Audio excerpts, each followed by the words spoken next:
একটি সবুজ সুন্দর জঙ্গলে থাকত ছোট্ট এক খরগোশ। তার নাম ছিল টুকটুকি।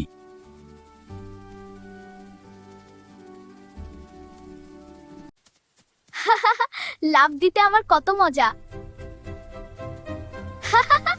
লাফ দিতে আমার কত মজা।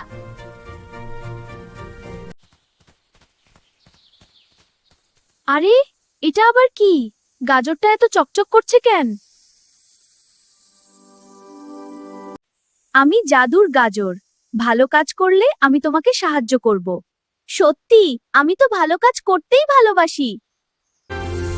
টুকটুকি, তুমি সত্যিই খুব ভালো। ভালো কাজ করতে আমার খুব ভালো লাগে। ভালো কাজের আনন্দে পুরো জঙ্গল খুশিতে ভরে গেল। এসো সবাই নাচি। হ্যাঁ নাচি, খুশিতে নাচি। ওহো কি মজা! নাচি নাচি আনন্দ